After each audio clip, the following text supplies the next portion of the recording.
चलिए। हमारा देव शास्त्र गुरु ये चैप्टर चल रहा था और हमने देव का डिस्कशन भी कंप्लीट कर लिया था और शास्त्र का डिस्कशन भी कंप्लीट कर लिया था। आज हम ये चैप्टर कंप्लीट करेंगे। इसमें हमें गुरु का डिस्कशन आज करना है। ठीक है, तो रिवीजन की देव के का रिवीजन हम पहले भी कर चुके हैं, तो ऑलमोस्ट हो चुका है जितना। फिर भी एक बार जो लोग आज कुछ नए जुड़े हैं उनके लिए एक बार रिवाइज कर लेते हैं। देव मतलब क्या?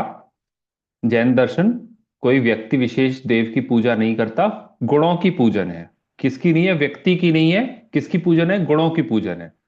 व्यक्ति और गुण। बाकी सारे धर्मों में प्रायः प्रधानतः हमने देखा कि व्यक्ति की पूजा होती है। अब अगर कृष्ण भगवान है, वो भगवान है, तो वो चाहे वो राधा और गोपियों के साथ नाचें तो भी हम उसकी उनकी पूजन करेंगे, चाहे वो मक्खन चुराएं तो भी हम उनकी पूजन करेंगे, और चाहे फिर वो गीता को उपदेश दे तो भी हम उनकी पूजन करेंगे।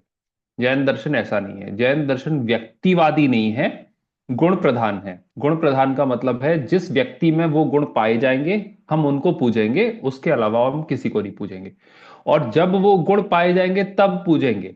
तो महावीर भगवान या आदिनाथ भगवान से लेके जितने 24 तीर्थंकर हुए, जब वो भगवान बने, मतलब कब? जब उनने तीर्थंकर प्रकृति का बंध किया और भगवान के रूप में जन्म लिया, तब पहला गर्भ कल्याणक, जन्म कल्याणक, तब से उनकी पूजन शुरू होती है। और पूजन शुरू होती है वैसे अष्ट द्रव्य से पूजन तब भी नहीं होती। वो पूजन कब होती है? वो सिर्फ तब होगी जब वो तप कल्याणक करके मुनि बनेंगे। मुनि अवस्था में बनेंगे तो उनकी पूजन किस रूप में होगी? मुनि के रूप में होगी।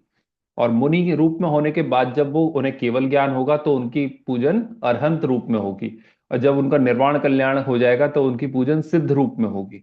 तो पंच परमेष्ठी के पद ही नमस्कार करने योग्य हैं। इसके अलावा जैसे वो बचपन में थे, जब उनके वीर अतिवीर महावीर नाम पड़े, है ना, वीर अतिवीर सन्मति नाम पड़े, तब वो क्या पूज्य थे? नहीं, तब वो पूज्य नहीं थे। ये बात क्लियर डिस्टिंक्शन हमारे दिमाग में रहना चाहिए कि हम, और ये अंतर श्वेतांबरों और दिगंबरों का एक मुख्य अंतर है। क्या अंतर है? उनके में ये माना जाता है कि भगवान जन्मते हैं, जन्म से ही पूज्य होते हैं, जन्मते हैं। और दिगंबरों में ये माना जाता है कि भगवान बनते हैं। तो जो जब भगवान बनते हैं, जब भगवान बन गए, तब वो पूज्यता, जब वो वेदी पे स्थापित हो गए, प्रतिष्ठित हो गए, तब वो पूज्य हुए। उसके पहले वो पूज्य नहीं थे। तो उनका बाल्यकाल, जब वो बचपन में थे, माता की गोद में थे, बच्चों के साथ खेल रहे थे, पढ़ रहे थे, उस समय उनकी पूज्यता नहीं थी। ठीक है, ये बात ध्यान में रखनी चाहिए। जो पहले नहीं आई थी वो अभी इसमें आ गई। जिसमें भी देव के गुण पाए जाएं वो देव है। कौन कौन से तीन गुण हैं? हमने बोला गुण प्रधान है। कौन से तीन गुण? सर्वज्ञ, सबसे पहला वीतरागी, सेकंड सर्वज्ञ, थर्ड हितोपदेशी। इसके बाद उनको बुद्ध वीर जिन हरिहर ब्रह्मा, या उसको स्वाधीन कहो, किसी भी नाम से पुकारो, हमें नाम से प्रॉब्लम नहीं है। बस ये तीन गुण पाए जाने चाहिए। ये आप तो नो छिन्न दोषेण सर्वज्ञ नाम मेशिना भवितव्यम नियोगेन नान्यथा हाप्तता भवेत। इसमें क्या बताया? ये कहाँ का श्लोक है? ये रत्नकंठकाचार, फर्स्ट चैप्टर, पहला अध्याय, सम्यक दर्शन अधिकार, उसका फर्स्ट 5 श्लोकों में से ही एक श्लोक है। मेरे ख्याल से तीसरा या चौथे नंबर का श्लोक है। तो ये क्या बता रहे हैं? ये आप क्या देव के क्या लक्षण है, देव के लक्षणों का इसमें डिस्कशन है। आप वीतरागी, सर्वज्ञ, हितोपदेशी होना चाहिए नियम से, नहीं अन्य प्रकार आप्तपना हो सकता है। तो अब फिर वीतरागी की डेफिनेशन आई। वीतरागी किसे कहते हैं? जो मोह राग द्वेष से रहित हो। अच्छा, इसमें तो कोई डाउट नहीं होना चाहिए। हमने वीतरागी बोला, वीत द्वेषी क्यों नहीं बोला, वीत मोही क्यों नहीं बोला? क्यों? क्योंकि क्रमशः मोह राग द्वेष के दूर होने का क्रम यही है। मोह कब दूर होता है? मोह मतलब एक तरीके से मिथ्यात्व, चौथे गुण स्थान में दूर हो जाता है। फिर द्वेष कब दूर होता है? पांचवें गुण स्थान के अंत में द्वेष दूर हो जाता है। जब गृहस्थ ही रहते हैं, 11 प्रतिमाएं धारण करते हैं, 11वीं प्रतिमा मतलब एल्लक छुल्लक होने के बाद में, एल्लक छुल्लक से मुनि दशा हुई, उसके पहले द्वेष खत्म हो जाता है। मुनियों को कोई द्वेष नहीं होता। और इसके बाद जो आखिरी अवस्था हुई, है ना, वो आखिरी अवस्था क्या? आखिरी अवस्था मतलब छठवें गुण स्थान और उसके ऊपर की, तो वो तब राग रहता है। कैसा राग रहता है? बहुत मंद राग रहता है। तो सिक्स्थ, सेवन्थ, एट्थ, नाइन्थ और टेंथ, टेंथ गुण स्थान में जाके टेंथ गुण स्थान के आखिरी मोमेंट में राग खत्म होता है, और टेंथ के बाद जंप करते हैं ट्वेल्थ में। तो हम कह सकते हैं कि ट्वेल्थ गुण स्थान के पहले समय में या टेंथ गुण स्थान के आखिरी समय में राग खत्म होता है। क्योंकि राग लास्ट में खत्म होता है, इसलिए हम ऐसा कह देते हैं वीत रागी, जिनका राग खत्म हो गया हो। तो हमने कहा आपका एजुकेशन क्वालिफिकेशन क्या है, और मैंने कहा एमए। तो क्या ये क्वेश्चन बनता है कि क्या आपने ट्वेल्थ पास करी है, क्या आपने टेंथ पास करी है? ऑब्वियसली जब मैंने एमए या मैंने पोस्ट ग्रेजुएशन किया है, तो मैं टेंथ भी पास होऊंगा, मैं ट्वेल्थ भी पास होऊंगा, मैंने ग्रेजुएशन भी करी होगी, ये तो कॉमन सेंस है। इसलिए जब हमने वीतरागी कह दिया, तो वीतरागी कहने का मतलब है उसने मोह को भी जीता चौथे गुण स्थान में, फिर उसने द्वेष को भी जीता पांचवें गुण स्थान में, और उसने फिर राग को जीता और 12वें गुण स्थान में आ गया। तो राग जीतने का क्रम क्योंकि आखिरी होता है, इसलिए वीतरागी बोलने में वीत द्वेषी और वीत मोही दोनों चीजें इंक्लूडेड होती हैं। चलिए आगे चलें। मोह राग द्वेष को खत्म कर दिया है, और क्या किया? जो 18 दोषों से रहित निर्दोष हैं, 18 दोष क्या क्या होते हैं? क्षुत् पिपासा जरातंक जन्मांतक भयस्मया न राग द्वेष मोहाश्च यस्याप्तः स प्रकीर्यते। कौन कौन से 18 दोष हैं? ये 18 दोषों का नाम है। इसमें हमने देखा था दो कैटेगरीज में हम डिवाइड कर सकते हैं। कुछ दोष ऐसे हैं जो शरीर के दोष है, क्योंकि हमारा ये जो देह है वो कैसी देह है? जो ये कारमाण वर्गणाओं से बनी 5 प्रकार के शरीर होते हैं ना, उसमें कैसी शरीर, कैसा शरीर है अपना? क्या कहते हैं, देवों का वैक्रियक, आहारक, औदायिक, औदायिक शरीर है अपना। औदायिक शरीर मतलब उदय में प्राप्त हुआ शरीर, नाम कर्म से बना हुआ शरीर है। क्योंकि उदय में प्राप्त हुआ शरीर है, इसलिए उदय के अनुसार इसमें ऊपर नीचे फेर फेर होता रहता है। इसमें आपको भूख लगेगी, प्यास लगेगी, आहार विहार निहार की व्यवस्था है, आपको नींद भी आएगी, आपको पसीना भी आएगा। ये सारी सारी व्यवस्थाएं शरीर के साथ साथ में चलती हैं। तो हमारे भगवान कैसे हैं? वीतराग। जो वीतराग हो गए, जो 12वें गुणस्थान 13वें गुणस्थान में आप पहुंच गए, उनका यद्यपि ये शरीर रहता है, लेकिन इस शरीर के साथ जितने दो एसोसिएटेड दोष हैं वो सारे समाप्त हो जाते हैं। तो जब भगवान 13वें गुणस्थान में हैं और भगवान समव शरण में बैठे हुए हैं ऊपर, तो उस समय समव शरण में बैठे हुए ना वो आहार लेते हैं, ना उन्हें प्यास लगती है, ना उन्हें निद्रा आती है, ना उनको पसीना आता है। इस प्रकार की जितनी जो समस्याएं या जितने दोष थे पहले, वो सारे के सारे दूर हो जाते हैं। इसको ही हमने कहा वीतरागता। वीतरागता की आवश्यकता क्यों है? ये हमने डिस्कस किया था कि वीतरागता मतलब अगर वीतरागता नहीं रहेगी तो सारे दोष रहेंगे। जो जब वीतरागता नहीं रहेगी तो खुद सुखी नहीं रह सकता जी, और जब खुद सुखी नहीं रह सकता तो दूसरों को सुख का उपदेश भी नहीं दे सकता। इसलिए वीतरागता पहली अनिवार्यता है आप होने की। कोई भी भगवान बनेगा, कोई भी उपदेश देगा, किसी की बात हम सुनेंगे तो सिर्फ तभी सुन सकते हैं जब वो वीतरागी हो। क्यों? क्योंकि वीतरागी ही सच्चा मर्म जानता है सुख का, कि सुख कैसे होता है, सुख या टेंशन फ्री कैसे रहा जाए।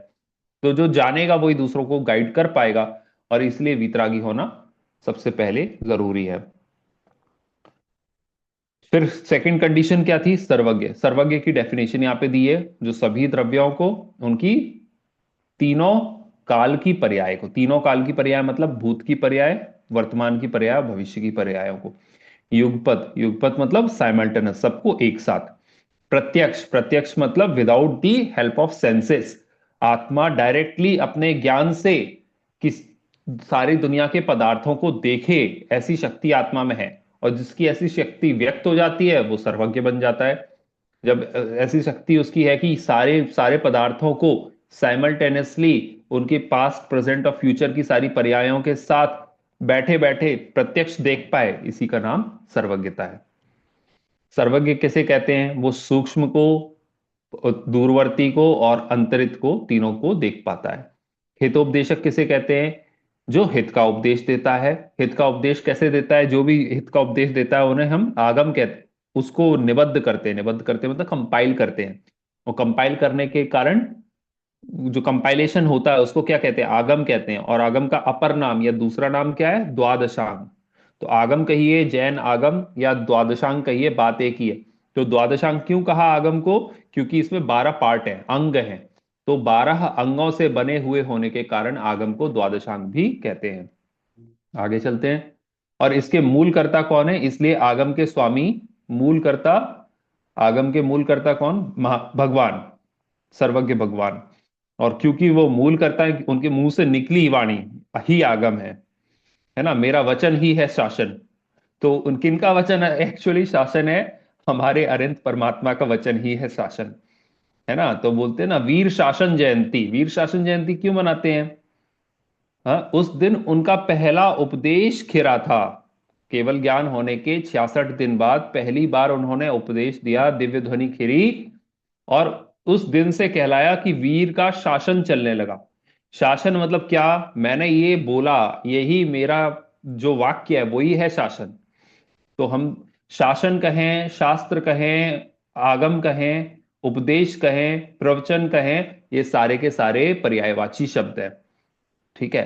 तो ओरिजिनली भगवान ने कहा, इसलिए मूल कर्ता, तो ओरिजिनल राइटर या ओरिजिनल ऑथर है वो भगवान है। इसके बाद क्योंकि भगवान से सुन के गणधरों ने उसको अच्छे से डिवीजन डिवाइड किया 12 पार्ट्स में, और डिवाइड करने के बाद एक एक पार्ट को कंपाइल किया, और उसको फिर आगे अपने दूसरे परवर्ती आचार्यों को और उनके आगे आगे आचार्यों को सारी संबोधन मिले, और उससे आगम बने। इसलिए इन आगमों के जो भले ही भगवान महावीर ना रहे हों, और ये आगम जैसे हम जो अभी पढ़ रहे हैं रत्नकंठ श्रावकाचार, ये लिखा गया 4वीं शताब्दी मतलब 400 एडी में, और महावीर भगवान थे 500 बीसी में।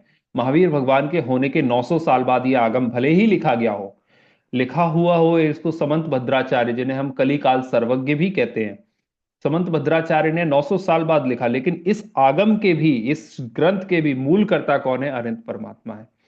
इसलिए हर शास्त्र के पहला श्लोक जो होता है वो मंगलाचरण स्वरूप, पहला श्लोक ही नहीं, हर अध्याय का पहला श्लोक भी, हर चैप्टर का फर्स्ट श्लोक, वो जो ग्रंथ कर्ता होता है, ग्रंथ कर्ता अपने मूल कर्ता को याद करता है, एक इष्ट देव को या आप्त को याद करता है, भगवान को याद करता है कि हे भगवान, आपसे जो मेरे को ज्ञान प्राप्त हुआ है, आपका जैसा जिस प्रकार का उपदेश है, वही उपदेश में आगे आने वाले श्लोकों में, आगे आने वाली बात में अब कहूंगा। तुम क्या अपना पूरा क्रेडिट देता है कि एक्चुअली मैं तो सिर्फ ट्रांसलेटर हूं, मैं तो सिर्फ इसको कंपाइल कर रहा हूं, एक्चुअली आपने बोला था वही चीज मैं यहां पे कंपाइल कर रहा हूं। तो इसलिए हमारे भगवान हितोपदेशक हैं। अब जो वीतरागी और सर्वज्ञ होते हैं उन्हीं का उपदेश हितरूप होता है। हितोपदेशी होने के लिए क्या कंडीशन बताई थी, वीतराग भी होना जरूरी है, सर्वज्ञ भी होना जरूरी है। क्यों? क्योंकि जब तक वीतराग नहीं होगा तब तक खुद परेशान होगा, खुद दुखी होगा, तो दूसरों को सच्चा उपदेश कैसे दे। और किसी को अलग देगा, किसी को अलग देगा, जिससे जितना राग होगा उसको वैसा उपदेश देगा, द्वेष होगा तो अलग उपदेश देगा। इसलिए एक तरीके का उपदेश नहीं हो सकता। और अगर उसको सर्वज्ञता ना हो, सच्चा ज्ञान ना हो, सारी चीजें जानता ना हो, तो सच्चा उपदेश नहीं दे सकता। उसको पता ही ना हो कि ये सांप है कि रस्सी है, अंधेरे में जैसे हमें पता नहीं चलता, कंफ्यूज रहते हैं, इसी प्रकार से जब अगर किसी जीव को ये नहीं पता होगा कि ये विश्व कैसे बना, ये 6 पदार्थों का स्वरूप क्या है, 7 तत्व क्या है, तो उनका उपदेश किस प्रकार देगा, नहीं दे सकता। इसलिए सर्वज्ञता भी एक जरूरी प्री रेक्विजिट है, जरूरी कारण है सच्चा उपदेश या हितोपदेश देने के लिए। तो दो चीजें चाहिए, वीतरागता चाहिए और सर्वज्ञता चाहिए। वीतरागता से उपदेश अच्छा होता है, और सर्वज्ञता के कारण उपदेश सच्चा होता है। अब प्रश्न किस क्रम से होता है, इसका डिस्कशन हमने किया था। क्रम क्या होना चाहिए, पहले वीतरागता, फिर सर्वज्ञता, फिर हितोपदेश। सही गलत बताइए। अब शास्त्र पे आ गए, शास्त्र में क्या लिखा है, आप्तोपज्ञ अनुलंघ्यम अदृष्टिष्ट विरोधकम तत्वोपदेश कृत सार्वम कापत्त घटनम। क्या मतलब है? देव के इसके 5 या 6 वो हैं, 6 क्वालिटीज बताएं कि शास्त्रों में क्या क्या क्वालिटीज होती हैं, क्या क्या होती हैं। आप्तोपज्ञ होता है, देव के द्वारा कहा गया होता है। अनुलंघ्य, वादी प्रतिवादी द्वारा उल्लंघित ना हो सके, कोई भी अपने डिबेटिंग स्किल से, रीजनिंग स्किल से इसको काट ना सके, इसको गलत प्रूव ना कर सके।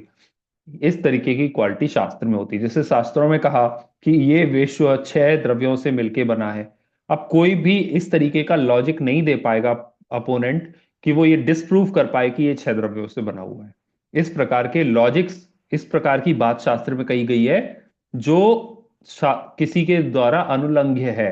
अनुलंघ्य मतलब कोई भी उसका उल्लंघन नहीं कर पाए, कोई भी उसको गलत प्रूव नहीं कर पाए। फिर अदृष्ट इष्ट विरोधकम, प्रत्यक्ष और अनुमान से बाधित है। पिछली क्लास में डिस्कस किया था कि जो भी हमें बाई सेंसेस फील होता है, दिखता है, प्रत्यक्ष में दिख रहा है, और जो अनुमान से, लॉजिक से हमें समझ में आ रहा है, लॉजिक से और जो प्रत्यक्ष दिख रहा है, इन दोनों से जो ज्ञान प्राप्त है उसका विरोध करने वाली बात इस शास्त्र में नहीं लिखी होती है, अपने शास्त्रों में। तो ऐसा नहीं हो सकता कि अपन को रोज दिख रहा है कि सूर्य पश्चिम पूर्व से उगता है, और शास्त्र में लिख दिया और सूर्य पश्चिम से उगता है। क्यों? क्योंकि अगर ये लिखा मिल गया कि शास्त्र शास्त्र में कि सूर्य पश्चिम से उगता है, तो क्या हो जाएगा? वो जो अनु जो प्रत्यक्ष ज्ञान है, प्रत्यक्ष से बाधित हो जाएगा। प्रत्यक्ष हमारा ये ज्ञान है कि सूर्य हमेशा पूर्व से निकलता है, और हमने अगर लिख दिया कि, या शास्त्र में ये लिख दिया गया कि सूर्य पश्चिम से उदित होता है, तो प्रत्यक्ष जो हम देख रहे हैं वो गलत, वो उससे ये चीज प्रूव हो जाएगी कि जो शास्त्र में लिखा है वो गलत है।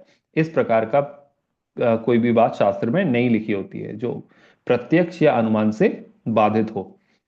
नेक्स्ट, तत्वोपदेशकृत। कैसा होता है शास्त्र? तत्वों का उपदेश देने वाला होता है। सिर्फ तत्वों से रिलेटेड बातें शास्त्रों में होती है। तत्व मतलब क्या? तत्व मतलब रियलिटी। तो जो रियलिटी है, जो जैसी वस्तु का स्वरूप है, वैसा वस्तु का स्वरूप शास्त्रों में बताया जाता है।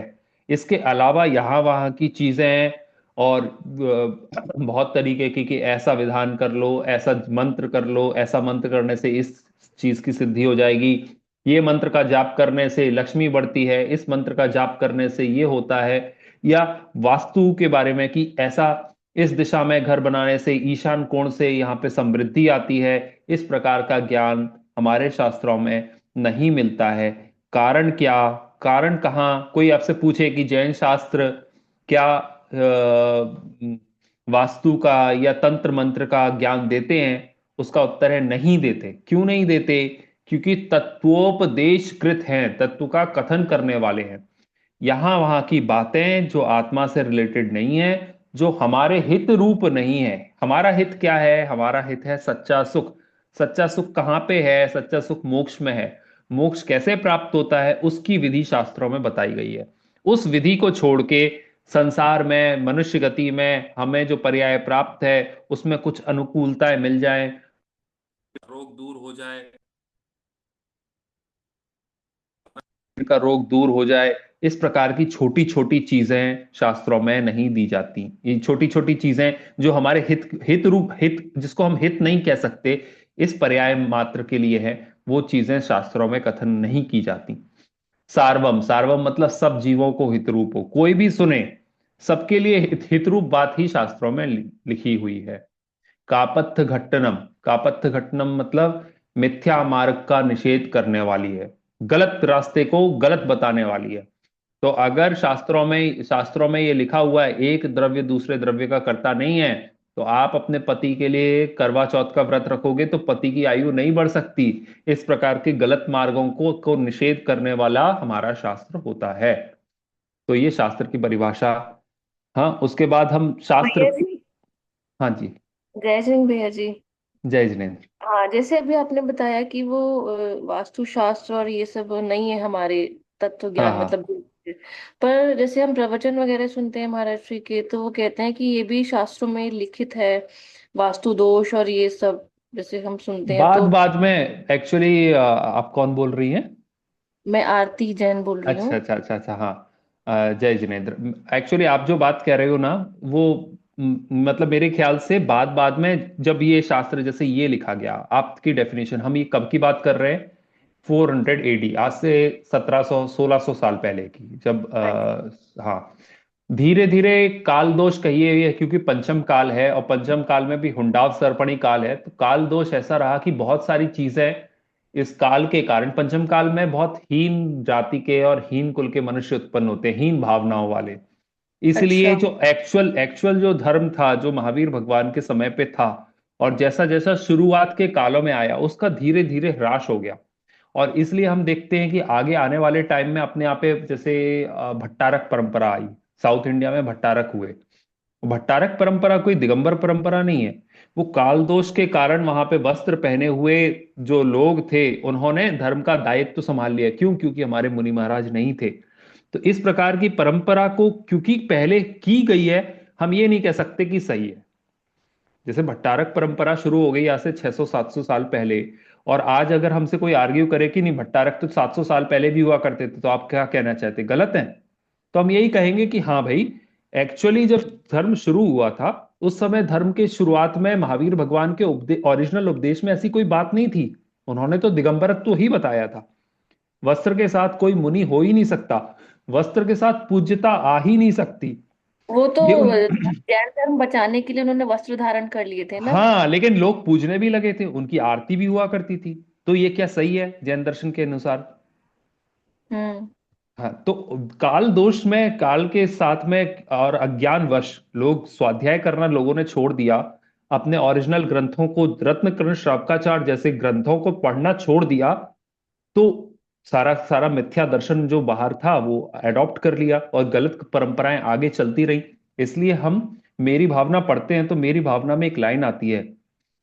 क्या लाइन आती है? कि दूर भगावे बुरी रीतियां, सुखद रीति का करें प्रचार, मेल मिलाप बढ़ावे हम सब, धर्मोन्नति का करें प्रसार।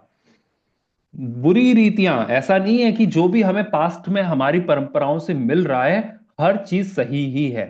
हमें एक बैरोमीटर या एक पैरामीटर या एक तराजू हमारे हाथ में होना चाहिए। वो तराजू में हम तौल तौल के देखें कि क्या चीज सही है, क्या चीज गलत है। और वो तराजू कैसे आप तौलोगे, उसी की जो टेक्निक है वो इस देव शास्त्र गुरु चैप्टर में हम पढ़ रहे हैं। और ये मैं नहीं बता रहा हूं आपको, ये समंत भद्राचार्य ने लिखा हुआ है, ये ओरिजिनल श्लोकों में। और ये पहले से लेके 10वें नंबर के श्लोक ही हैं। पूरा का पूरा चैप्टर इसमें जो है ना, पहले से लेके 10वें नंबर के श्लोक में ही आया हुआ है, जिसमें वो ये बता रहे हैं कि देव ये है, शास्त्र ये है, और गुरु ये है तो फिर आपका। महाराज श्री क्यों वो जिक्र करते हैं इन सब चीजों का, मतलब कि मैं ये हाँ बोल ये। रहा हूं ना कि मैं ये बोल रहा हूं ना कि लोगों का आज के दिन आप क्या सुनना चाहते हो, इस पे बहुत ज्यादा डिपेंड करता है कि कोई क्या बोल रहा है। हमारी रुचि क्योंकि, और दूसरी एक मुझे दो कारण लगते हैं। एक तो हमारी रुचि ये है कि हम वो सुनना चाहते हैं। अगर मैं आत्मा की या धर्म की, मोक्ष की बात बताऊंगा तो मेरे श्रोता भाग जाएंगे कहीं, है ना। दूसरी बात ये भी है, मुझे लगता है कि एक दूसरों को रोकने के लिए, जैसे अगर हम ये जैन दर्शन में आज के दिन कह देते हैं कि हमारे भगवान तो किसी को कुछ नहीं देते हैं, तो लोग बोलेंगे ठीक है भैया, आपके भगवान नहीं देते, हमें तो दूसरे भगवान देते हैं, उनके पास हम चले जाते हैं।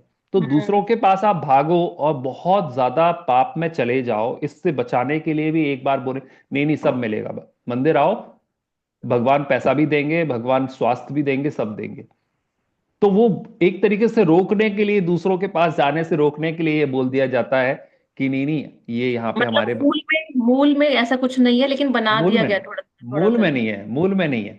अच्छा, कुछ चीजें हैं जैसे 6वीं शताब्दी में, मतलब समंत भद्राचार्य से 200 साल बाद पूज्यपाद स्वामी हुए। उन बहुत पूज्यपाद, उनका नाम था देवनंदी एक्चुअली। और उन्होंने इष्टोपदेश आदि, सर्वार्थ सिद्धि, इष्टोपदेश, समाधि तंत्र, ऐसे बहुत सारे ग्रंथ लिखे। उसमें से एक ग्रंथ उन्होंने लिखा आयुर्वेद पे। पूरा एक ग्रंथ उनका आयुर्वेद पे है।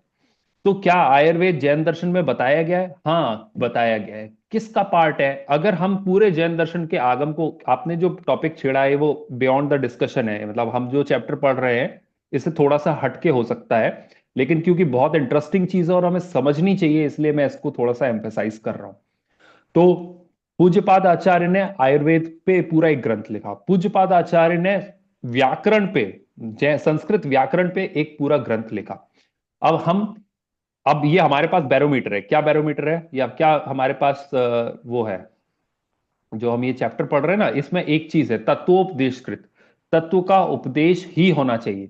अब ये जो हमारे पास तराजू है, इस तराजू में तौल के देखें कि आयुर्वेद इसमें आ सकता है कि नहीं, और व्याकरण इसमें आ सकता है कि नहीं। अगर आप बोलोगे कि नहीं आ सकता, तो क्या पूज्यपाद स्वामी, इतने महान आचार्य, जिनको कहते हैं कि देवता आके उनके पैरों को पूजते थे, इतना उनका परम पवित्र चरित्र था, क्या आप उनको नकार रहे हो? क्वेश्चन उठेगा। तो हमें समझना पड़ेगा आयुर्वेद क्या है। आयुर्वेद है अपने आप को स्वस्थ रखने की एक विधि, एक अच्छा जीवन यापन करने की विधि। और वो विधि क्यों जरूरी है? वो इसलिए तो जरूरी उन्होंने है अपने क्योंकि, आप से लिखा, उन्होंने ये सब हाँ, अपने आप से लिखा। हाँ, उन्होंने शास्त्र लिखा हुआ है। मेरे को शास्त्र का नाम याद नहीं है, लेकिन उसका आयुर्वेद करके कुछ शास्त्र है मतलब वो वो। है कि जैसे मूल में नहीं था ये और उन्होंने लिखा। हाँ, उन्होंने लिखा। हाँ, द्वारकावाणी में नहीं था ये, लेकिन उन्होंने लिखा। हाँ, हाँ, उन्होंने उस समय के आयुर्वेद के ज्ञान के हिसाब से वो चीज लिखी। लेकिन वो चीज भगवान वीतराग के या सर्वज्ञ भगवान के जो मार्ग है पैरामीटर उससे, है, जो अब हाँ, जो पैरामीटर है मार्ग है उसी या के जो अंदर ही है। पैरामीटर है उससे अवरुद्ध नहीं है, उसी के साथ फ्लो होने वाली है, वीतरागता को कहीं पे भी बाधित नहीं करती, है ना। इसलिए हम उसको एक्सेप्ट करते हैं। क्यों? क्योंकि आयुर्वेद एक प्रकार से इस जीवन को सही जीने की विधि है। दूसरी बात है कि आयुर्वेद, अगर हमारा शरीर स्वस्थ नहीं होगा तो हम बोलते हैं ना, चार पुरुषार्थ हैं। क्या चार पुरुषार्थ हैं? धर्म, अर्थ, काम और मोक्ष। तो मोक्ष। धर्म, हाँ, तो धर्म पुरुषार्थ को करने के लिए, यानी कि आपको 11 प्रतिमाओं का पालन करना है या गृहस्थ धर्म का पालन करना है, उसके लिए मतलब अपने जीवन में धर्म को बढ़ाना है, इसके लिए जरूरी है कि आप स्वस्थ रहो। दूसरी चीज ये जरूरी है कि आप अपने आप को स्वस्थ रखने के लिए हिंसा वाली चीजों का प्रयोग करना शुरू ना कर दो। कोई आपसे बोले कि कौए का मांस खाने से तपोदर दूर होता है, हम कहानियां आती हैं, तो इस तरीके का कोई उपाय बताए तो आपको वो नहीं करना है। आपको सही स्वच्छ उपाय क्या होगा, अहिंसा का कारण जो उपाय होगा, वो हमारे ग्रंथों में मिलेगा। क्यों? अहिंसा का पोषक होने के कारण। तो आपको ये समझना पड़ेगा कि जब हम आयुर्वेद का हम बोल रहे हैं कि आयुर्वेद हमारे पार्ट था, हमारे यहाँ पे था, हमने बोला संस्कृत व्याकरण। आयुर्वेद को आप किस किस कैटेगरी में, चार अनुयोगों में अगर हम डिवाइड करें तो किस कैटेगरी में डाल सकते हो? चार अनुयोगों में, प्रथमानुयोग में कहानियां, द्रव्यानुयोग में आत्मा की बात या सात तत्वों की बात, कर्णानुयोग में कर्म सिद्धांत और तीन लोक की बात। बचा कौन सा? चरणानुयोग। चरण, चरण मतलब होता है आचरण। तो आपका जीवन में आचरण कैसा होना चाहिए? उस आचरण में पांच पांच 12 व्रत हुए। 12 व्रतों में से पहला व्रत है अहिंसाणु व्रत। तो अहिंसाणु व्रत मतलब आपको जीवन में अहिंसा का पालन करना चाहिए। वो अहिंसा का पालन कैसे हो? आयुर्वेद की तरफ से। आयुर्वेद अगर आप अपने जीवन में पालन करोगे तो आप अहिंसा का पालन कर पाओगे। तो वो पूरा का पूरा अगर आप क्लासिफाई करने की कोशिश करोगे तो समझोगे, तो आपको समझ में आएगा कि ये चरणानुयोग का पार्ट है। इसी प्रकार से अब आप देखिए संस्कृत व्याकरण। संस्कृत व्याकरण पूरी लिखी उन्होंने, क्यों लिखी? सम्यक दर्शन ज्ञान चारित्राणी मोक्ष मार्ग। तो सम्यक दर्शन और उसके बाद सम्यक ज्ञान। सम्यक ज्ञान में आप देखोगे, जब आप सम्यक ज्ञान की पूजन कर रहे थे 10 लक्षणों में, अगर किसी ने ध्यान दिया हो, तो सम्यक ज्ञान की पूजन में शब्द अक्षर सबकी पूजन है। कि आप जिन शब्दों से भगवान की बात कही जाती है, जिन अक्षरों का इस्तेमाल करके शब्द लिखे जाते हैं, जिन वाक्यों से भगवान के बातों का कथन किया जाता है, वो सारे शब्द अक्षर और वाक्य पूज्य हैं। तो जो शब्द अक्षर और वाक्य जिनसे पूज्यता आती है, जिनमें भगवान अपनी बात कहते हैं, उनको सही तरीके से सीखना, उनको सही तरीके से उच्चारण करना, सही तरीके से बोलना, ये सम्यक ज्ञान का पार्ट है। तो सम्यक ज्ञान की पूजन में भी आता है। वो सम्यक ज्ञान होने से आपको सही लैंग्वेज का यूज आना चाहिए, इसलिए संस्कृत व्याकरण का लिखना भी सम्यक ज्ञान का पार्ट है। इस तरीके से हम समझते हैं कि जो चीजें लिखी गई, इसी तरीके से आप कई कई सारी चीजें और भी लिखी गई। आपको ये वही मैथ्स है, मैथ्स गणित, हम जिसको कर्णानुयोग कहते हैं, श्वेतांबर मत में उसको गणितानुयोग भी कहते हैं। गणित का अनुयोग है वो, उसमें पूरा पूरा गणित है। तो गणित क्यों जरूरी है हमारे?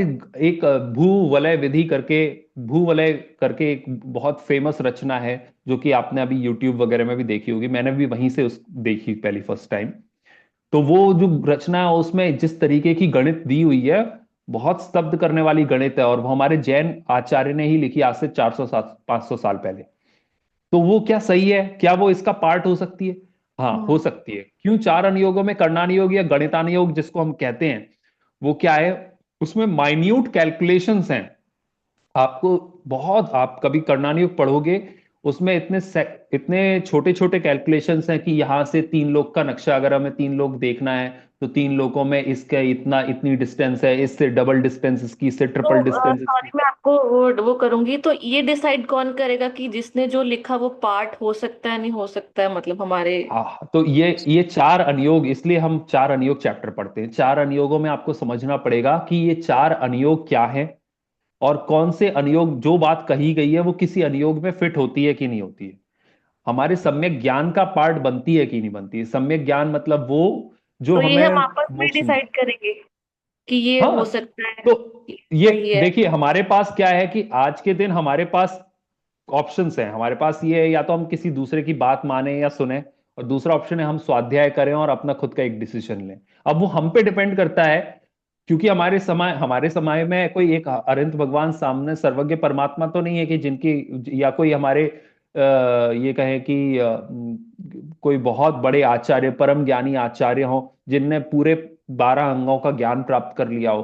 तो प्रॉब्लम ये है कि अल्प ज्ञान धीरे धीरे धीरे धीरे करके छन छन के हम तक पहुंचा है। उस अल्प ज्ञान से ही हमें समझना है कि क्या चीजें, और काल दोष से ऐसी भी हुई है, बहुत सारी चीजें यहाँ की वहां की मिल गई हैं।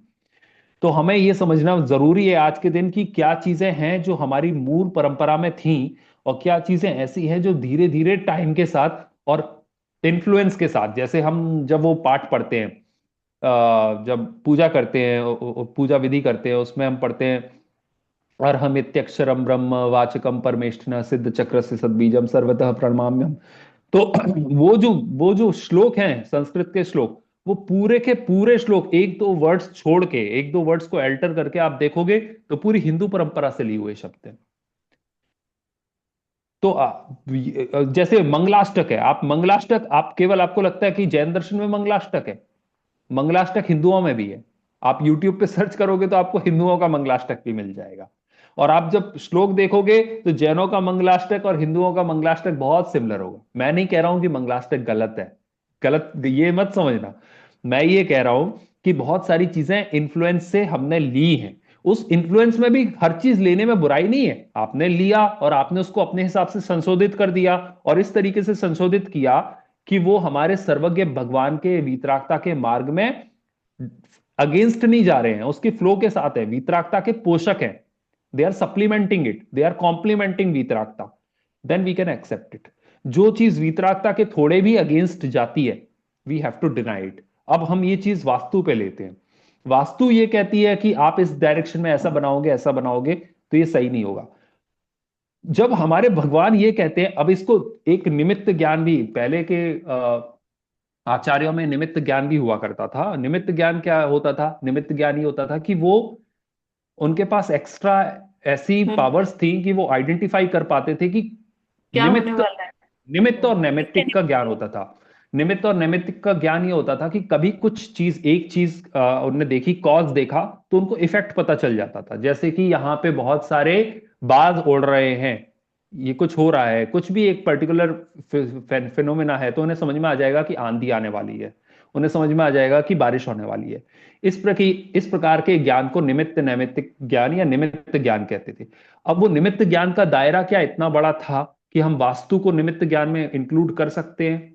मतलब कोई डायरेक्शन का ऐसा है कि यहां पे रखने से धन या धान्य आ जाता है, तो इसका मतलब ये हो गया, अगर आप ये कह रहे हैं कि वास्तु का ऐसा डायरेक्शन सेट करने से मेरी प्रॉब्लम सॉल्व होंगी, तो आप डिनाई कर रहे हो कि कर्मों के उदय से कुछ होता है।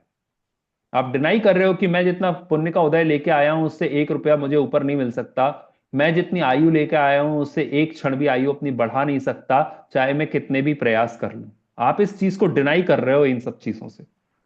तो आप जो सर्वज्ञ भगवान का ओरिजिनल उपदेश है कर्णान योग में, उसके अगेंस्ट जा रहे हो।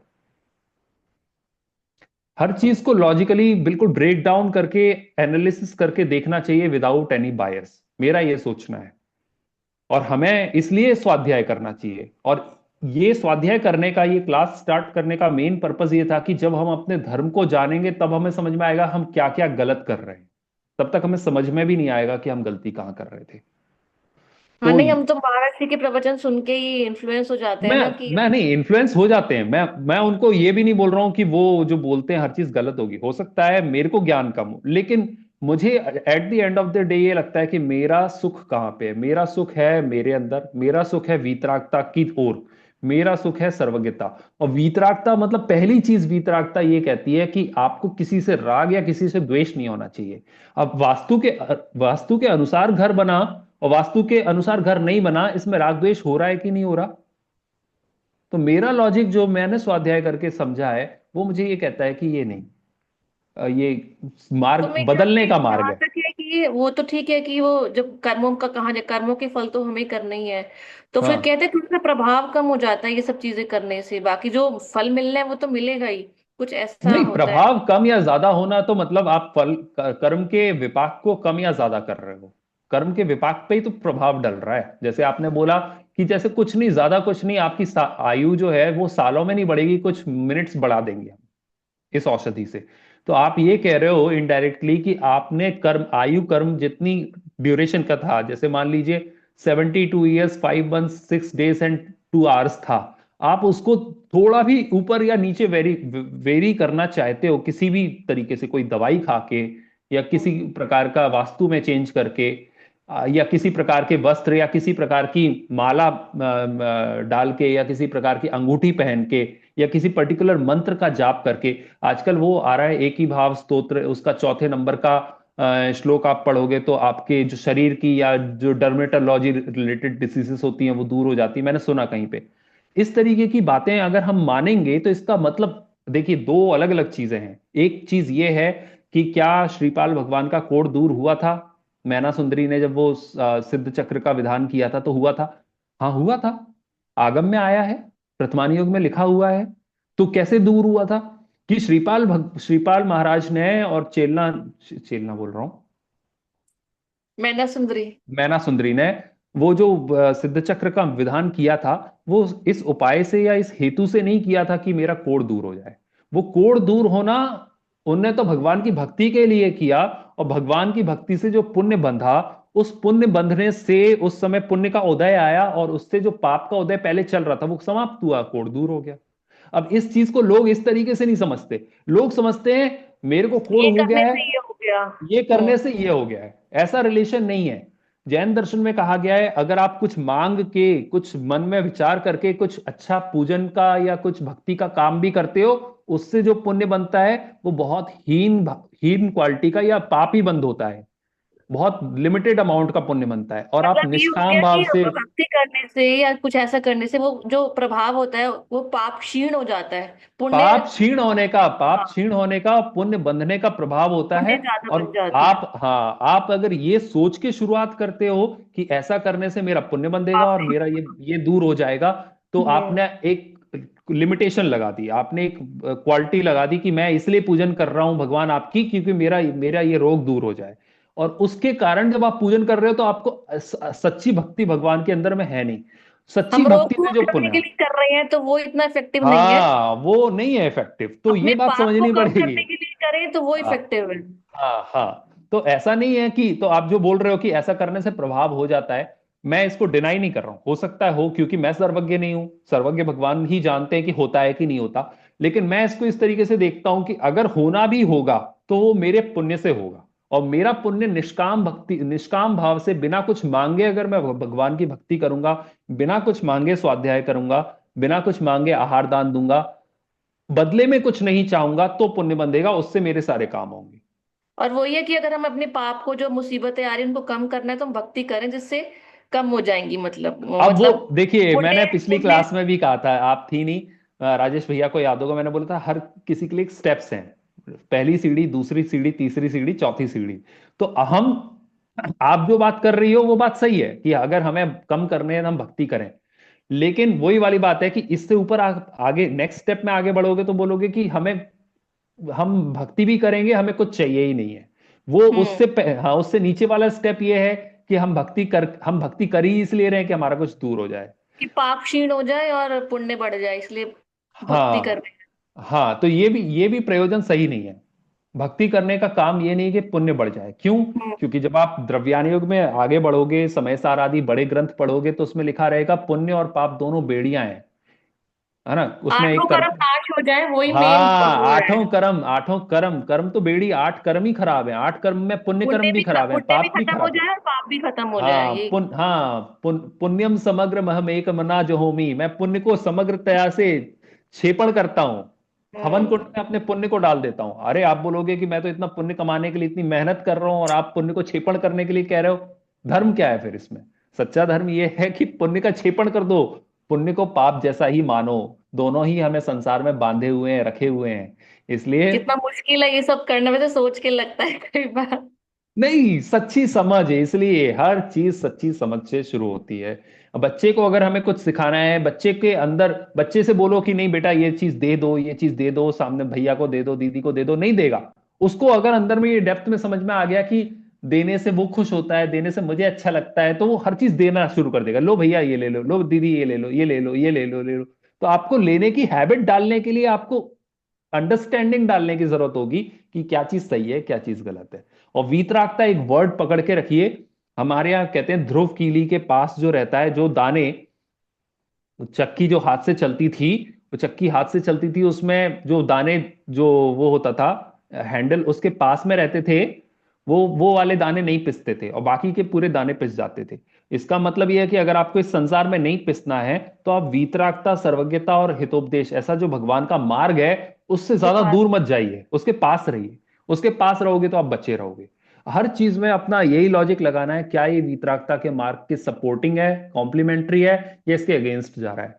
जो चीज फेरबदल करने की बात करती है, दूसरी अगर हम थोड़ा सा एडवांस टॉपिक लेंगे, तो फेरबदल मतलब हमारा 6 द्रव्यों वाला जो विश्व है, ये क्रमबद्ध पर्याय में, क्रम नियमित तरीके से चल रहा है। क्रम नियमित मतलब हर एक पर्याय एक के बाद एक आ रही है, और पर्यायों में फेरबदल करने का कोई काम नहीं है। जो भी उपाय हम इन पर्यायों को फेर बदल करने के लिए कर रहे हैं कि ऐसा नहीं ऐसा हो जाए, ऐसा नहीं ऐसा हो जाए, घर ऐसा नहीं ऐसा बन जाए, मेरा शरीर ऐसा नहीं ऐसा हो जाए, मेरे बच्चे ऐसे नहीं ऐसे हो जाए, हर एक उपाय झूठा उपाय है। उस इस तरीके का कोई भी उपाय जैन दर्शन कभी भी सपोर्ट नहीं कर सकता, चाहे आप कोई भी ग्रंथ लेके आ जाओ। कोई भी किसी भी आचार्य जी का, किसी भी महाराज जी का, किसी भी पंडित का, किसी भी प्रकार का कोई भी व्याख्यान इस तरीके का होगा कि ऐसा करने से बदल जाएगा सब कुछ, आपको बदलने की प्रेरणा दे, आपको कुछ चेंज करने की प्रेरणा दे, वो जैन दर्शन उस बात को सपोर्ट नहीं करता, डेप्थ में सपोर्ट नहीं करता। हाँ, बाहर से जरूर कहेंगे। फॉर एग्जाम्पल क्या ये महाराज जी ये नहीं बोले कि देखो आपका बेटा मंदिर नहीं आता, आपकी बहू मंदिर नहीं आती, आप उसको मंदिर लेके आइए? नहीं, ये प्रेरणात्मक वचन है। वो प्रेरणात्मक वचन क्यों है? क्योंकि चरणान योग में कहा गया कि देव दर्शन करना चाहिए, चरणान योग में कहा गया कि देव पूजा, गुरुपास्ति, स्वाध्याय, संयम, तपः। तो ये चरणान योग के अंदर आचरण को चेंज करना चाहिए, आचरण को चेंज करने से जीव धर्म के मार्ग पर लगता है। इसलिए इसको हम बोल सकते हैं कि ये वीतरागता का पोषक है। क्योंकि वो मंदिर आएगा तो बाकी के पापों से बचेगा, पुण्य में लगेगा, पुण्य से धर्म में लगेगा, तो रास्ते पे लग रहा है। रास्ते पे लगाने के लिए अगर आप कुछ हेतु लगा रहे हो, आप उसको करो। पर उस समय भी बैकग्राउंड में ये चीज चलनी चाहिए कि मैं जो काम कर रहा हूं अपने बच्चे को बार बार बोलने का कि मंदिर चलो मंदिर चलो, उसके बाद भी अगर उसका कर्म का उदय ऐसा होगा तो वो मेरी बात मानेगा, कर्म का उदय ऐसा नहीं होगा तो वो मेरी बात नहीं मानेगा। इसलिए अपन को उसको बोल के, वो नहीं माने तो दुखी नहीं होना, और वो मान जाए तो पूरा अहंकार कि मैंने देखो कैसे उसको मना लिया, ऐसा अहंकार नहीं करना। ये जैन दर्शन का मूल है। आप व्यवहार को बदल नहीं सकते, आपको चीजें, आप समाज में रह रहे हो, आपको मंदिर बनाने के लिए कुछ करना है, आपको सारी व्यवस्थाएं समाज की करनी है, करोगे। लेकिन बदलने के या उसका कोई अभिमान लेने के लिए कि मैं करने वाला हूं, मैं नहीं करता तो कौन करता, या मेरे से नहीं हुआ तो फेलियर के कारण अंदर गिल्ट आ जाए, इस तरीके का कार्य जैन दर्शन अब सपोर्ट जैसे नहीं कि करता। बोला जाता है कि ये भक्तांबर जी का ये श्लोक पढ़ लो तो नेत्र के लिए ठीक है, ये पढ़ाई के लिए ठीक बिल्कुल है, ये। गलत। मैं सच बात, मैं नहीं जानता कि सही है मैं गलत है, वही लेकिन कह रही मेरे हूँ, और मेरे ये हिसाब क्योंकि हम से भक्तांबर सब पढ़ते हैं, सभी को पता भी है। भक्तांबर इतना तो परम ये भक्ति सोच का। के, नहीं, आप बिल्कुल, तो सोचो, ये मैं, सोच के हाँ आपने जो मैं बात कही ना, मैं मैं, मैं समझ गई आपकी सर, मैं हाँ आपकी सारी बातें हाँ समझ गई। मैं तो बस हाँ थोड़ा सा इलाबोरेट कर रही थी, बाकी बिल्कुल वो हाँ समझ गए कि पुण्य पाप सब हमें वो करना है। लेकिन फिर भी हाँ। हम देखिए ना, ये सब करते जानते करते भी फिर भी हम अपने, चलो अपने धर्म में ये कह रहे हैं, चलो यही कर लो, चलो यही श्लोक है अपने धर्म का ही तो है, चलो यही कर लो, कुछ खराब तो करने होना में नहीं है। बुराई नहीं है, करने में बुराई नहीं है। मैं तो बोल रहा हूँ रोज भक्तांबर, मेरी साली है उसने तो नियम ले रखा है भक्तांबर का पाठ करने का। वो हर रात को सोने के पहले भक्तांबर पढ़ती है। मुझे लगता है मेरे को इसके बाद भक्तांबर भी पढ़ाना चाहिए और भक्तांबर पढ़ना चाहिए लोगों को। मतलब तांबा तो एक एग्जाम्पल हो गया, कोई भी इतने सारे कोई एक भी। ही भाव स्तोत्र हाँ, है, एक ही भाव विषपात स्तोत्र। दोष है, एक कितने बात हो गए। बताइए, मान तुंगाचार्य ने भक्तांबर लिखा कब लिखा? जब वो 48 कारागृहों की कहानी जो आती है, राजा भोज ने उनको बंद कर दिया था, 48 बेड़ियां लगा दी थी, 48 ताले लगा दिए थे, एक के अंदर एक ऐसे गेट्स थे। 48 गेट्स में 48 ताले लगे थे, उसके अंदर उनको रख दिया था। तो अंदर जाके उन्होंने बोला होगा यार क्या करूं मैं, ताले टूट जाएं इसलिए मैं कुछ करूं, इसलिए भक्तांबर की रचना करी। आप सोचिए, एक जैन मुनि, दिगंबर निर्ग्रंथ संत, जो कि 22 परीक्षाओं के विजेता होते हैं, उन 22 परीक्षाओं में हर हर प्रकार का उसमें निंदा परिचय भी है। निंदा परिचय मतलब अगर उनकी कोई निंदा करे तो वो भी वो झेल जाते हैं, उसके लिए कुछ उपाय नहीं करते हैं। तो बंधन परिचय है, उसमें वो उनको कोई बांध दे तो उस बंधन से छूटने का उपाय नहीं करते। ऐसे परिचयों के विजेता हमारे महाराज जी। उन महाराज जी ने क्या 48 तालों से बाहर निकलने के लिए उसकी रचना करी? नहीं। वो तो इतने मस्त थे अपने आप में, उन्होंने बोला तुम मेरे को कारागृह में रख रहे हो, मैं अपनी यहाँ पे भी साधना जारी रखूंगा, मैं यहाँ पे भी साधना करूंगा। मेरे भगवान तो मेरे अंदर है, मेरे साथ हैं। चाहे मैं बाहर रहता, चाहे मैं अंदर हूं, मैं यहाँ पे भी उनकी भक्ति करूंगा। और उस भक्ति के रस में निमग्न होके जो उनने 48 काव्य लिखे, और एक एक काव्य के लिखते लिखते, एक एक काव्य के गाते गाते एक एक ताला खुलता गया, और 48 के, और 48 जो पेड़ के वो जो उनके वो थे, क्या कहते हैं, गार्ड्स थे, गार्ड्स सुसुप्त हो गए, उनको सबको बेहोशी या नींद आ गई, और वो पूरे 48 पूरे खुल गए। और उसके बाद भी वो भागे नहीं महाराज जी कि चलो अब तो खुल गए, जल्दी जल्दी भाग जाओ, रात को निकल जाओ। नहीं, मेरे को क्यों, मैं वो अंदर ही बैठे हैं, राजा अगले दिन आ रहा है देख रहा है 48 खुले हुए हैं, और यहाँ पे महाराज जी अंदर बैठे हुए हैं 48 के अंदर। तब वो नतमस्तक हो गया कि महाराज आप तो कोई विचित्र चीज हो, आप जैसा तो मैंने कोई देखा नहीं। इतना निष्प्रह और इतना वीतराग भाव उनके अंदर था, इतना लेवल का पुण्य बंधा, उस पुण्य के लेवल से ही 48 ताले टूटे, और हम उसको किस नीचे के लेवल पे लेके आ गए हैं। तो मतलब हम एक्चुअली हम अपने प्रचार प्रसार के लिए ये सब कर रहे हैं बस, और कुछ नहीं है। हाँ, ये भक्तांबर हीलिंग ये चालू हो गई है। क्या स्वरूप है भक्तांबर के, इतना अच्छा वो का एक आदिनाथ भगवान का स्तोत्र है, उनकी पूरी भक्ति भाव से उनके उनके स्वरूप में डूबने का एक अवसर है, भगवान के साथ जुड़ने का एक अवसर है उस काव्य को पढ़ के। और हम उसको सीमित कर लेते हैं अपने किसी रोग को दूर करने तक। बस हमारी, एक्चुअली यही हो गया, भक्ति जो हो रही है हम सबकी उसमें, मैं शायद मैं भी आ गई, हम अपने स्वार्थ के लिए कर रहे हैं, हाँ, हमने अपनी भगवान के लिए सोच नहीं कर छोटी कर रहे ली हैं। है। और फिर बोलते हैं कि आज के दिन कोई आता नहीं हाँ। है, आज के दिन कुछ पुण्य होता नहीं है, किसी चीज का प्रभाव खत्म हो गया है। प्रभाव खत्म इसलिए हो गया कि हमारे भाव खत्म हो गए, हमारी लेवल ऑफ थिंकिंग कम हो गई है, इसलिए उन चीजों का प्रभाव। भक्तांबर स्तोत्र सच में चमत्कार कर सकता है, मैं इसको बिल्कुल डिनाई नहीं करता। लेकिन चमत्कार भक्तांबर स्तोत्र के बिल्कुल निष्काम भाव से भक्ति करने से, उसका स्तोत्र करने से होगा। उसका कुछ उपयोग मेरे जीवन में हो जाए, मेरे को कुछ फायदा मिल जाए, इस अभिप्राय से करने से नहीं होगा, इसमें मैं बहुत श्योर हूं।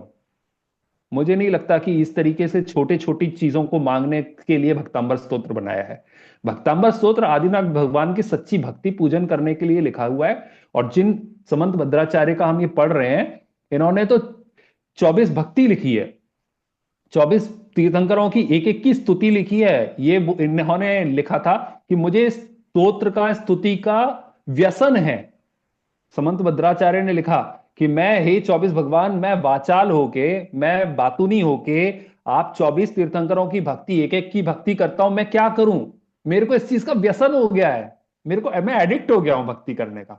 इस लेवल का एडिक्शन हो गया था उनको। और हम बोले भक्ति छोटी चीज है, भक्ति बहुत बड़ी चीज है, लेकिन भावना हमारी अपने पुण्य तक और ही पाप सीमित से रह गई ऊपर है होनी हमारी, चाहिए। बस भावना हमारी अपने हाँ तक सीमित रह गई है। हाँ, भावना अपने बहुत सेल्फिश हो गई है और शरीर तक रह गई है। भावना इतनी भी नहीं होगी कि भगवान हम आपको समझ पाए, हम आपके मार्ग पे आगे बढ़ पाए। भगवान हम कब मुनि बन जाएं, हम आरिका बन जाएं, हम कब मोक्ष जाएं, हमें कब सम्यक दर्शन हो, इस लेवल की भी भावना खत्म हो गई है। और इसलिए ये काव्य, इसलिए ये शास्त्र, इसलिए हमारा कुछ भी काम हमें पुण्य नहीं बांध के दे रहा, क्योंकि हमारी भावनाएं खत्म है। पुण्य क्रिया से नहीं, क्रिया परिणाम अभिप्राय में से, क्रिया और परिणाम से कम बनता है अभिप्राय। हमारा अभिप्राय ही खराब हो गया, अभिप्राय मिथ्या अभिप्राय अंदर पड़ा हुआ है ना, जो छोटी छोटी शरीर की चीजें मांगता है। इंटेंशन हमारा खराब है, वो इंटेंशन खराब होने से ही कुछ भी फल नहीं मिल पा रहा है। इंटेंशन सही करिए, परिणाम सही करिए, क्रियाओं से नहीं होता। इसलिए लोग बोल रहे हैं जाप पे जाप करे जा रहे हैं, वो पढ़ रहे हैं, भक्तांबर पढ़ रहे हैं, भक्तांबर पढ़ रहे हैं, ऐसे ऐसे करके कि भक्तांबर मेरे मुंह से कुछ निकलेगा तो कुछ फल मिलेगा। अरे क्रिया का फल नहीं मिलता, फल मिलता है भावों का, फल मिलता है परिणामों का, अभिप्राय का। वो अभिप्राय आप निर्मल करते नहीं हो, ऊपर की क्रिया सुधारते हो। क्रिया सुधारने से कभी भी फल नहीं मिलने वाला। इसलिए थैंक जो यू आपने, सो मच, मैंने काफी टाइम ले लिया आपका। नहीं नहीं, ये आपने जो क्वेश्चन पूछा, मुझे लगता है कि बहुत अच्छा डिस्कशन भी हुआ, बहुत डीप डिस्कशन हुआ, और बहुत सारे लोगों को इससे फायदा मिला होगा। ठीक क्वेरीज है। तो भैया बहुत सारी होती हैं, बहुत अनंत होती हैं, वो तो कुछ भी सुन लो कि ज्ञान है नहीं हम हम लोगों को। नहीं नहीं, देखिए, लेकिन सबको क्वेरीज से हमें भी, ज्यादा अच्छा है कि आप अगर पाठशाला पढ़ो शुरू से, जो सौम्य पढ़ा रहा है, तो धीरे धीरे अपने हाँ आप हमारी आप, परतें खुलती जाएगी, हमें सौम्य से भी पूछने की जरूरत नहीं पड़ेगी, अपने आप खुलता जाता है कि बिल्कुल जो भी। बिल्कुल स्वाध्याय की प्रेरणा है। बिल्कुल एक चीज जो मैंने कहाँ से सीखा, या मेरे को जितना आता है, ज्यादा नहीं आता, लेकिन जितना आता है, स्वाध्याय करने से मेरे को फायदा हुआ है। मेरे गुरुजनों के उपदेश जो दिए, ऐसा नहीं है गुरु ने, मैंने भी प्रवचन सुने, गुरुओं ने के उपदेश मैंने भी सुने, बट उस उपदेश सुन के बस वहीं तक नहीं छूट रुक गया। उसको आने के बाद मैंने वही ग्रंथ खोला। जैसे मैंने प्रवचनों में ये ग्रंथ देखा, तो मेरे को लगा कि नहीं, इसका स्वाध्याय मुझे करना चाहिए। फिर मैंने खुद अपने लेवल से भी पढ़ना शुरू किया। तो हम यहाँ पे क्यों रुक जाते हैं कि हम महाराज जी के पास जाते हैं, महाराज जी से कुछ सुना और वापस आ गए, भूल गए। महाराज जी से पूछा, महाराज जी से जाके पूछना चाहिए, महाराज जी आप कौन से ग्रंथ का स्वाध्याय करवा रहे हो, महाराज जी आप क्या करवा रहे हो। उनने बोला कि हम भक्तांबर का कर रहे हैं, हमारे यहाँ कई, करो वर्धमान स्तोत्र। हमारे यहाँ माता जी आई थी, उपशममती माता जी थी वहां पे, मेरे ससुराल में गए थे, तो वो उस वर्धमान स्तोत्र पढ़ा रही थी दोपहर में। तो वर्धमान स्तोत्र पढ़ो, वो आओ घर पे पढ़ो, उसका अर्थ देखो, फिर उससे ये सोचो कि मेरा इसमें मोक्ष मार्ग कैसे जुड़ेगा, मैं मोक्ष मार्ग में, मैं वीतरागता के मार्ग में कैसे जुड़ूं। और बेसिक सही रखिए। देव शास्त्र गुरु सात तत्व, जो मैंने अभी चैप्टर्स कंप्लीट किए हैं, आपको वीडियो रिकॉर्डिंग्स में मिल जाएंगे। वो सारे जी सारे जी। बेसिक्स हैं, वो सारे बेसिक हैं। बेसिक अगर हिल गया तो आप फिर फाउंडेशन अगर खराब है तो ऊंची बिल्डिंग बनाने का कभी नहीं सोच सकते हो। तो ये फाउंडेशन का चैप्टर है, जिसमें हम बोल रहे हैं शास्त्र कैसा होना चाहिए।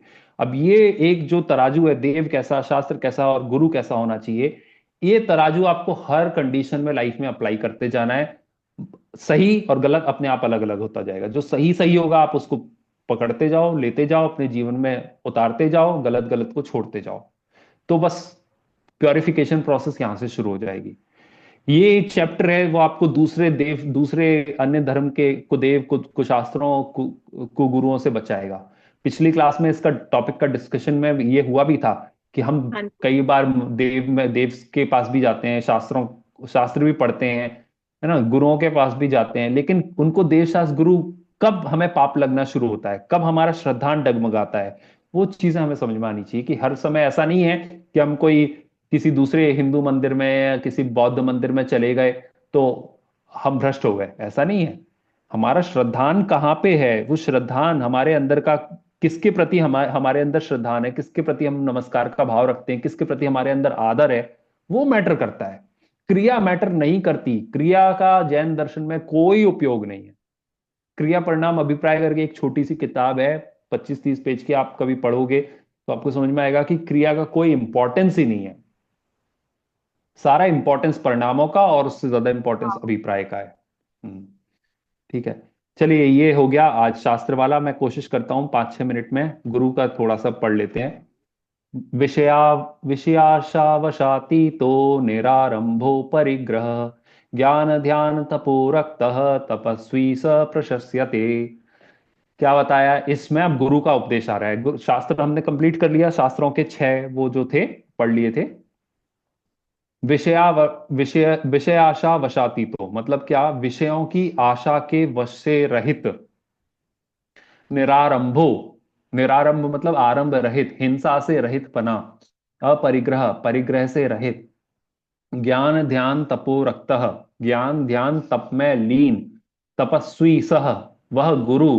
प्रशस्यते, प्रशंसनीय है। तो गुरु का सच्चा उपदेश, सच्चा स्वरूप क्या है, गुरु कैसा होता है। पहली क्वालिटी, विषय आशा वशातीतो मतलब विषयों की आशा के वश से रहित।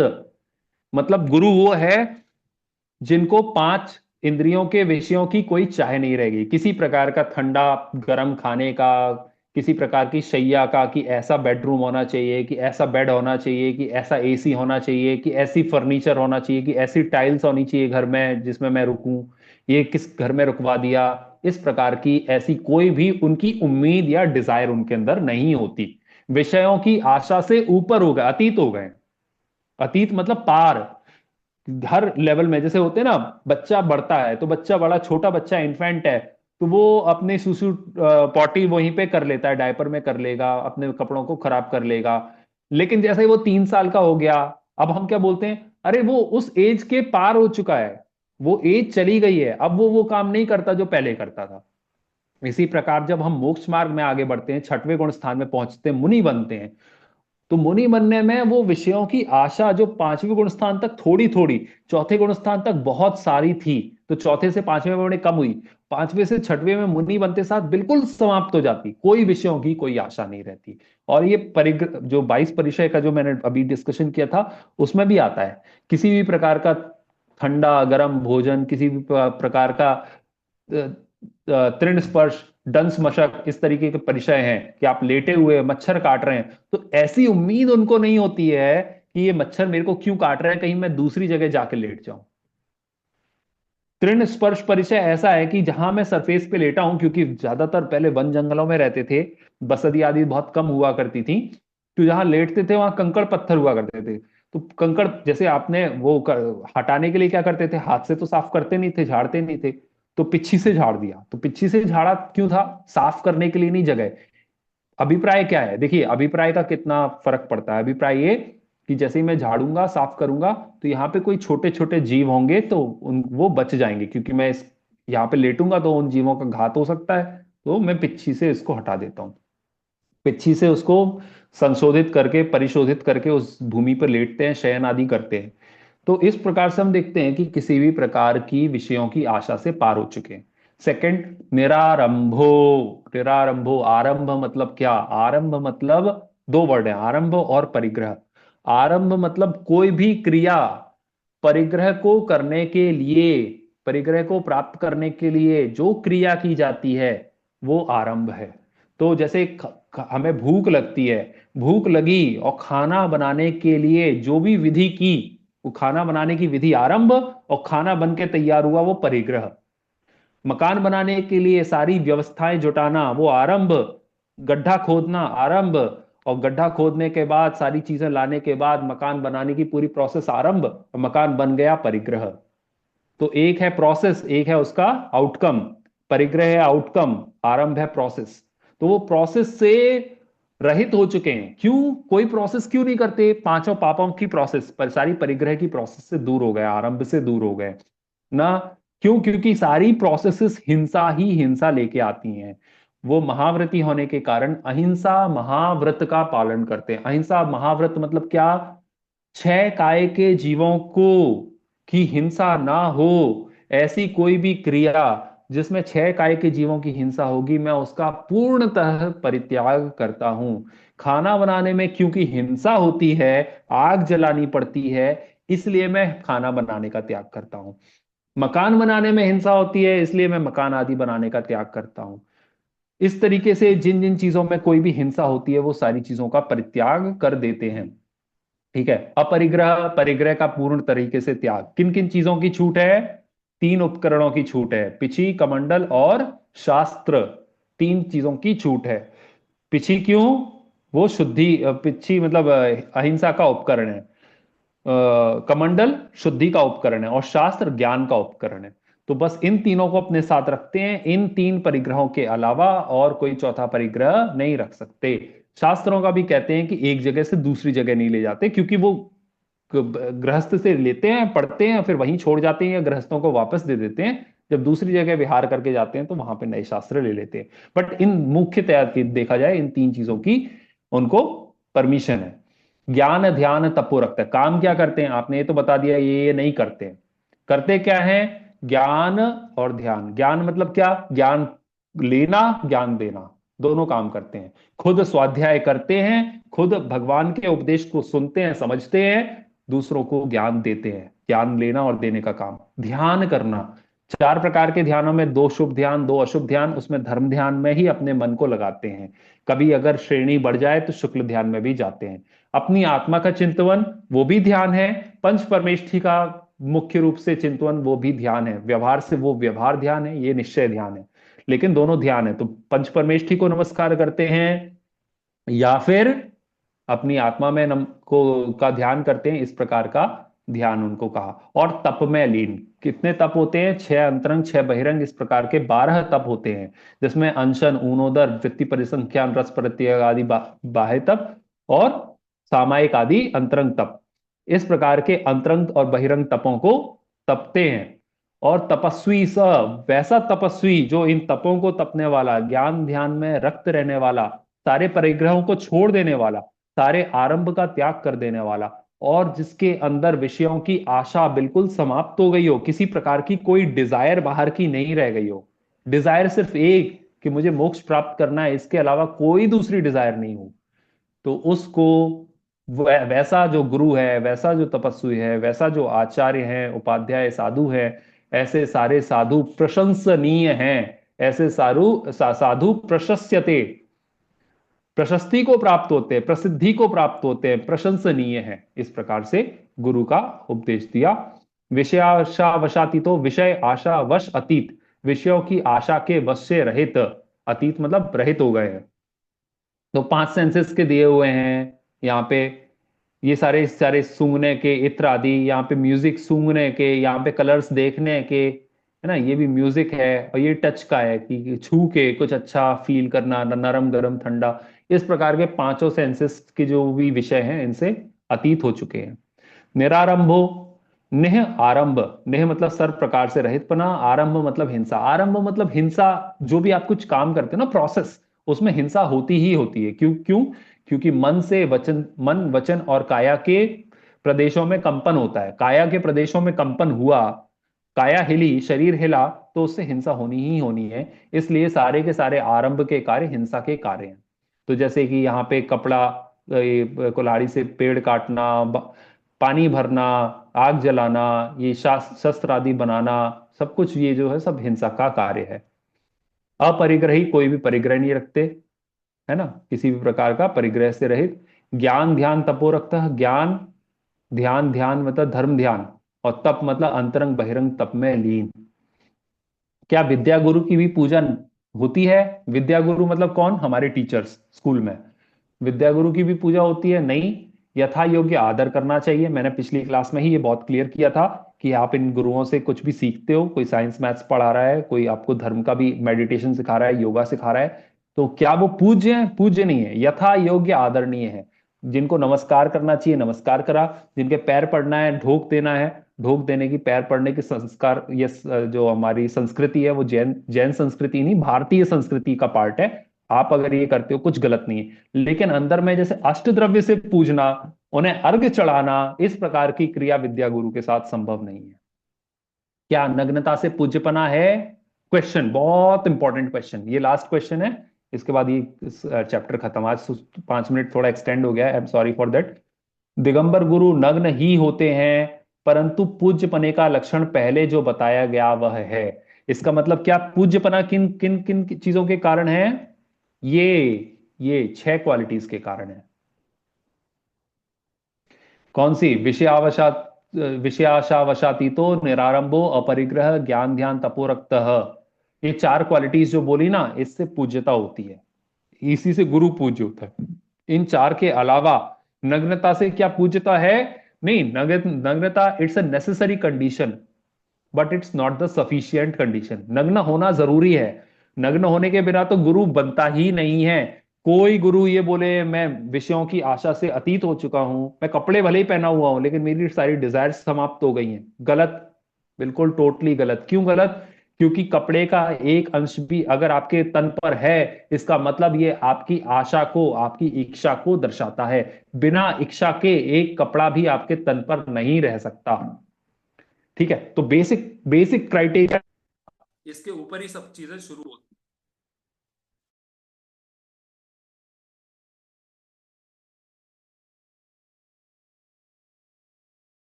हाँ, मैं बोल रहा था बेसिक हो गया नग्नता, बेसलाइन। नग्नता के बाद ये चार क्वालिटीज होनी चाहिए: विषय आशा वशातीतो, निरारंभो, अपरिग्रह, ज्ञान ध्यान तपोरक्ता। ये चारों क्वालिटीज उसके ऊपर होंगी तो पूज्यपना आएगा। अब लास्ट सही गलत बताना है। जो 10 उपवास करे वह गुरु है। जल्दी जल्दी आप लोग हाँ ना करते जाइए तो हम ये चैप्टर खत्म हो जाएगा। 10 उपवास नहीं। करे वह गुरु है? नहीं है। नहीं। जो वस्त्र सहित वह है वह गुरु है? नहीं। नहीं। नहीं है। जो पत्नी सहित हो वह गुरु है? नहीं। नहीं। क्यों पत्नी क्यों नहीं है? क्योंकि पत्नी परिग्रह में आती है। पत्नी परिग्रह और अपरिग्रहियों के पास पत्नी नहीं होती, इसलिए गुरु का वो है पत्नी होना, मतलब गुरु नहीं, गुरुपना नहीं है। जो एक बार भोजन करे वह गुरु है? नहीं। नहीं, ये क्वालिटी नहीं बनती। अपने गुरु एक बार भोजन करते हैं वो बात सही है, पर एक बार भोजन करने वाला गुरु होता है ये बात गलत है। जो 28 मूल गुण पालन करे वह गुरु है। अब ये टफ हो गया। हाँ। हाँ। कैसे? 28 मूल गुण पालन करे वह गुरु है।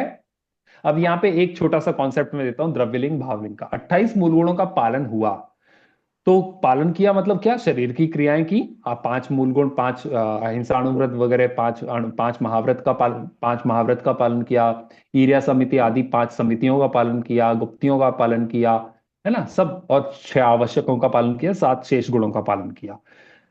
इससे क्या हुआ? आपने शरीर की और मन की, वचन की और शरीर की सारी क्रियाएं कर ली। पर मन के बारे में इससे कंफर्म नहीं होता कि मन में विषय आशा वशाती तो हुआ है कि नहीं, विषयों की आशा से ऊपर उठे हैं कि नहीं। अंदर में ऐसा तो नहीं है कि मैं ऐसी तपस्या करूंगा, 28 मूलों का पालन करूंगा तो इंद्र बनूंगा जाके। अगर ऐसी भावना आ गई तो क्या हुआ? विषयों की आशा से अतीत नहीं हो पाए। विषयों की हम्म। आशा, इंद्र बनने का क्या फायदा है? विषय मिलेंगे, इतनी सारी रानियां मिलेंगी, इतना भोग मिलेगा, मतलब विषयों की आशा अभी है अंदर बैठी हुई है। और वो उस आशा से आप कुछ भी तप कर रहे हो तो सच्चा विषय आशा वशातुतो वाला जो एक क्वालिटी है वो अभी आपने अचीव नहीं करी। लेकिन फिर भी आपने मन से पूरा वचन से पूरा कंट्रोल किया हुआ है, काया से पूरा सही तरीके से कंट्रोल किया हुआ है। इसलिए हम ये नहीं कहेंगे कि आप गुरु नहीं हो। आप गुरु हो, लेकिन अभी आपका द्रव्य लिंग है। आप पूजने योग्य हो क्या द्रव्यलिंग में? बिल्कुल। द्रव्यलिंगी गुरु भी पूजने योग्य है, अष्ट द्रव्य से पूजने योग्य है। क्या हम डिफरेंशिएट कर सकते हैं कि द्रव्यलिंग है कि भावलिंग है? नहीं, हम नहीं कर सकते। अंदर की परिणति, उनके मन में क्या चल रहा है, या तो वो उनके ध्यान गम्य है, उनके गुरु आचार्य वगैरह के ध्यान गम्य है, या सर्वज्ञ भगवान के ध्यान गम्य है।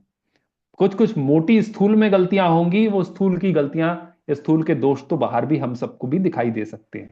तो स्थूल दोष हों, बहुत बड़े बड़े दोष हों, तो हमें दिखना चाहिए और फिर उसमें गुरुपना नहीं रहता। सूक्ष्म दोष, मन के दोष जो हैं वो किसी भी श्रावक को या किसी छदमस्त को नहीं दिखाई दे सकते, इसलिए उनसे गुरुपना नहीं जाता है। गुरु रहते हैं, उनका अष्टद्रव्य से पूजन वगैरह हो सकती है, होनी चाहिए। इसलिए हम ये कहेंगे अभी 28 मूल गुणों का पालन करे वह द्रव्यलिंग से गुरु है और वो अष्टद्रव्य से पूजने योग्य है।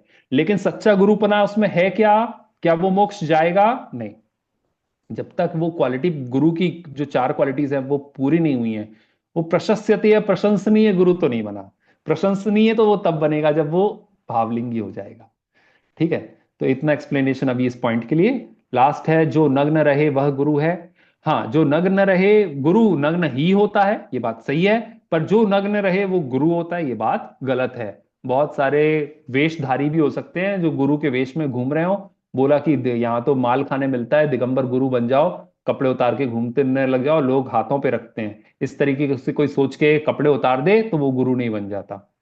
जो जैन है वह गुरु है? नहीं, गलत। हर जैन गुरु नहीं, लेकिन जो गुरु हैं वो जैन ही हैं। क्यों? दूसरे कास्ट में पैदा हुआ, क्या गुरु नहीं बन सकता? बन सकता है, लेकिन जब तक जैनत्व का पालन नहीं करेगा, भगवान जिनेंद्र भगवान के उपदेश का पालन नहीं करेगा, तब तक गुरु नहीं बन सकता। और अगर भगवान के उपदेश का पालन करता हो, जन्म से किसी भी कास्ट में पैदा हुआ, वो तो जैन ही है। इसलिए जो गुरु हैं वो सब जैन हैं, लेकिन जो जैन है वो गुरु हो ये जरूरी नहीं है। थैंक यू वेरी मच, ये चैप्टर कंप्लीट किया। सभी को जय जिनेंद्र। अभी कोई डाउट हो तो मैं अभी रिकॉर्डिंग ऑफ कर रहा हूं, उसके बाद आप पूछ सकते हो, अदरवाइज क्लास एंड कर